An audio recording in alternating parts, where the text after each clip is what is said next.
La siguiente plática era englobar cómo los alimentos pueden influir en mis hormonas.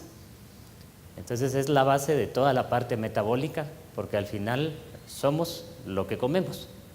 Entonces el páncreas es un ecualizador. Entonces ecualizador quiere decir que él modula todas las hormonas de nuestro cuerpo para que trabajen correctamente, para que no sean mayores de lo que esperamos en efectos ni menores a lo que esperamos. Entonces la función del páncreas es al final que todas las hormonas de nuestro cuerpo, como un flujo grande, funcionen en el canal que deben funcionar.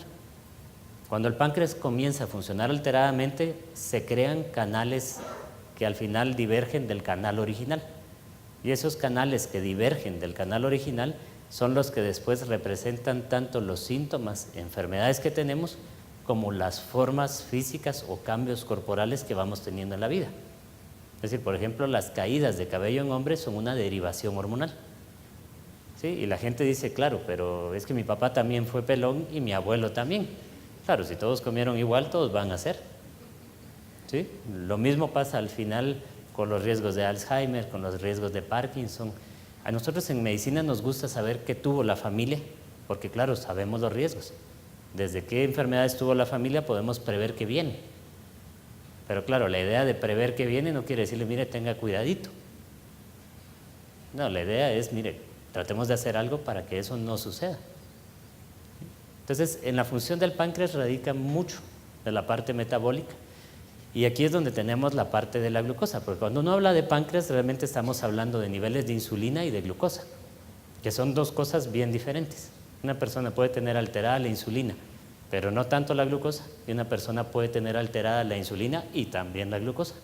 Y ahí es donde van a entender por qué el ovario poliquístico y la endometriosis son enfermedades que difieren en este aspecto.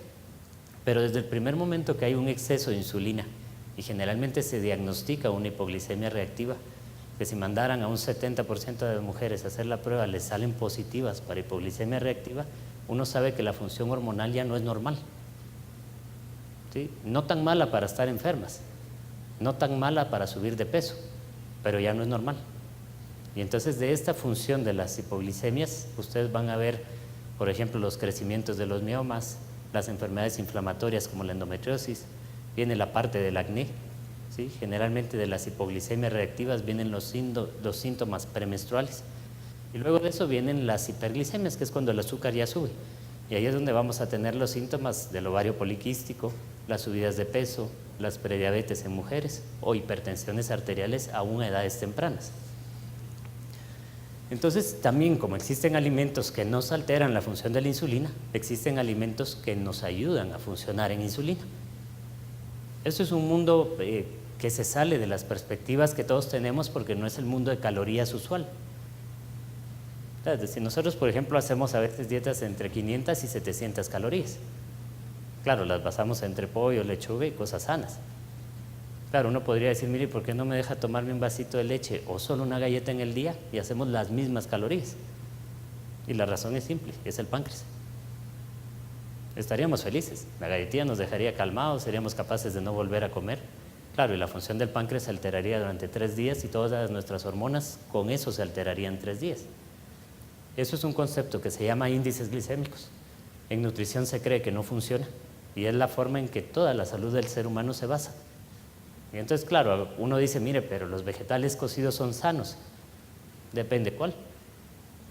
¿Sí? Digamos, de la revolución de la agricultura aprendimos que los vegetales crecían más rápido y eran más grandes. ¿Sí? No me pueden negar que la zanahoria ahora mide esto y las zanahorias de antes eran así. Claro, eso se llama una carga de carbohidratos y ya las zanahorias, digamos, nos dan mayor índice glicémico. Entonces, claro, la zanahoria de nuestros abuelos que los ayudó a ser sanos ya no es la zanahoria nuestra que nos ayuda a enfermar. Y ahí es donde uno empieza a romper conceptos y que claro, se va a encontrar todavía con un mundo médico que cree en los conceptos anteriores. Y para mí no es difícil hablarlo porque nosotros en el pensum de medicina no tenemos más que una clase de nutrición que dura un mes y es en pediatría. Claro, y es cuando uno entiende, digamos, por qué los médicos no sabemos nutrición y de nutrición no se sabe medicina. Luego, ayer estábamos en una consulta interesante porque vimos una familia, solo los hombres, entonces era una consulta bastante simpática, y entonces agarramos los laboratorios de uno de los hijos y el de los papás, y el papá 55 años, el hijo 15 años, laboratorios normales, pues iguales, no normales, porque son iguales a los del papá.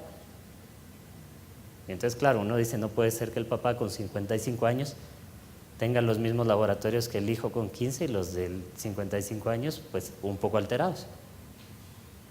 Y entonces, claro, el papá dice, mire, pero él come sano. Entonces yo le digo, revisemos sano. ¿Qué desayuna, qué almuerza, qué cena? Claro, y encontramos todos estos conceptos. Y entonces todo lo que nos daña el páncreas es el estrés, es los alimentos de índice glicémico alto, y claro, hay una herencia. Porque en algún momento, digamos, la herencia de una mamá al hijo se hereda por la edad a la que tiene al hijo y por su función de páncreas. Porque los hijos copian la función del páncreas de la mamá. Y entonces, claro, si la mamá no tiene una función de páncreas adecuada, el hijo va a creer que eso es lo normal. Y entonces nacemos con una predisposición, más no una determinación. Es decir, la predisposición, vivimos bien, no aparece. La determinación aparecería aunque vivamos bien, y esto es predisposición. A más estresen a una persona, antes va a llegar el daño de páncreas. ¿Sí? Las mujeres son muy tolerantes a estrés, pero ustedes se van a dar cuenta que estresen a un hombre y lo van a canar en un año.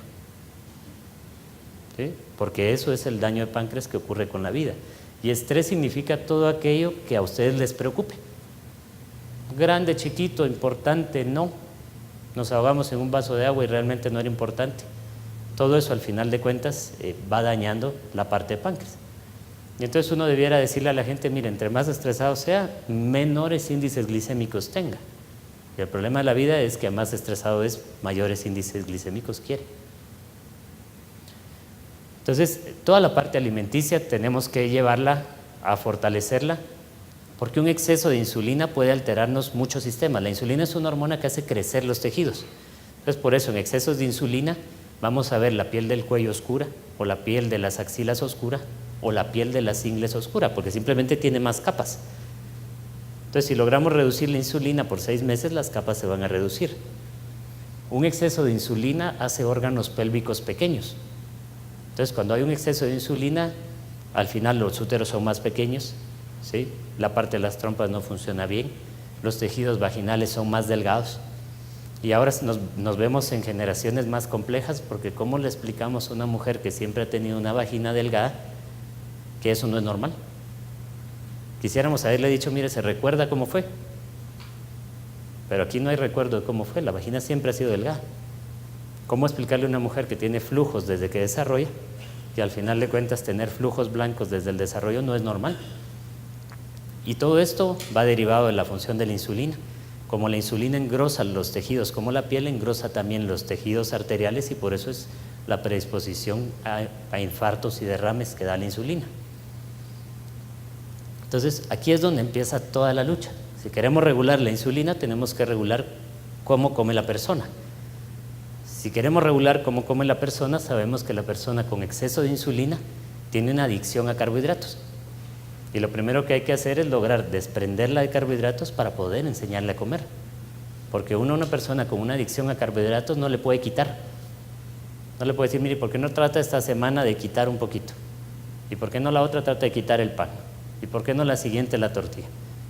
No, uno la aleja de la adicción y le enseña las nuevas reglas de comida. Y ahí es donde generalmente nos lleva entre 7 a 11 semanas cambiar un perfil alimenticio, pero inmediatamente se regula la insulina, se regulan muchos de estos síntomas, y es donde empezamos a ver de nuevo que la ginecología funciona. Muchas gracias. Platicando de los alimentos, de cómo van a influir en nuestro perfil hormonal, vamos a tener nosotros de que todo el tipo de comida, todo el tipo de alimentos, y eso lo hemos platicado muchas veces, de que no solo, muchas veces no estamos acostumbrados, porque eso ha sido una forma como nos han ido educando el tipo de comida que hemos tenido, lo que platicábamos, de que los entornos familiares influyen en cómo vamos a aprender a hacer, a comer, a vestir, a todo. Y que aunado a eso es mucho más difícil comer bien, un poquito más difícil comer bien que comer mal. Entonces vamos a tener nosotros que hasta es más barato comer mal, es más fácil comer mal, se encuentra donde sea comer mal. porque por lo mismo las cargas glicémicas altas al final resultan mucho más fáciles de poder adquirir que las cargas de proteína altas. Entonces, en ese desbalance es donde empezamos a tener nosotros alteraciones.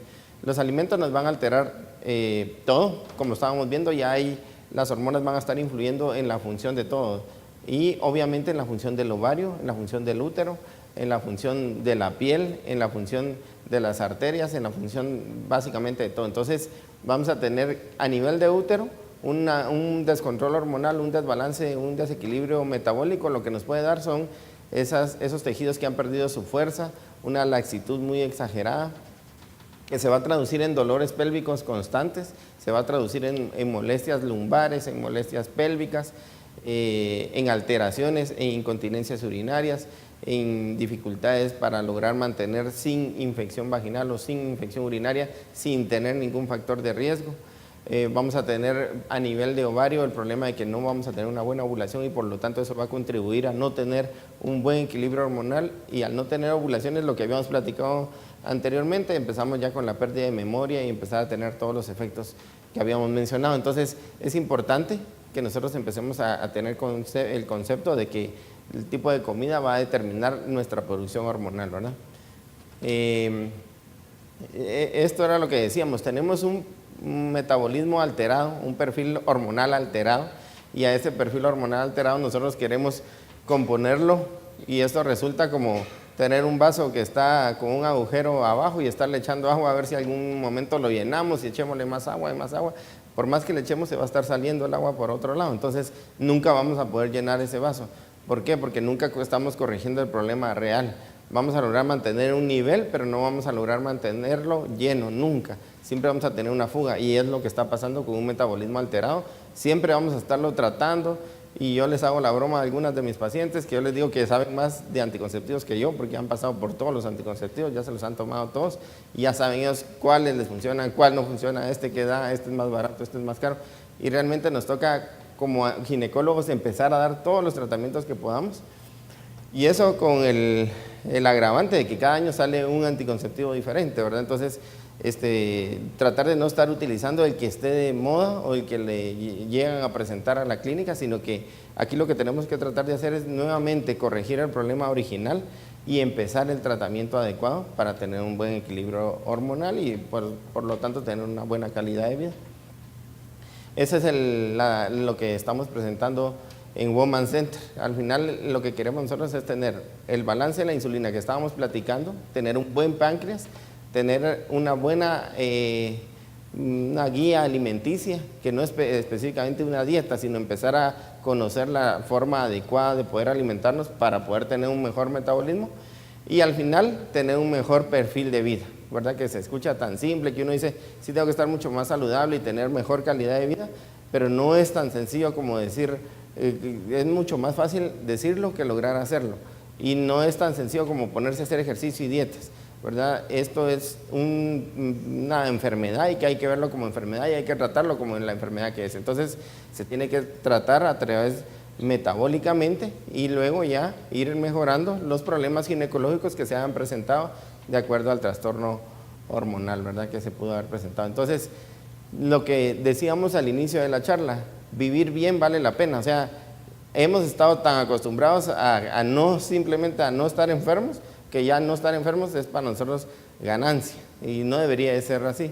Nosotros deberíamos de estar siempre en busca de que tener una adecuada calidad de vida, de poder vivir bien, que sí vale la pena buscar eso y que no es simplemente no estar enfermos, ¿verdad?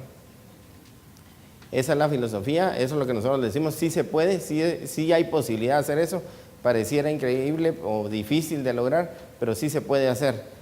La forma o el camino va a ser diferente para cada una, pero al final sí lo vamos a lograr. Lo único que hay que hacer es tratar de ir llevando la guía o el tratamiento en base a lo que se esté buscando, al problema que hemos visto nosotros alterado, ¿verdad? Entonces, el paradigma que queremos romper acá es básicamente que vale la pena vivir bien y que sí es posible alcanzar ese estatus de vida. Gracias.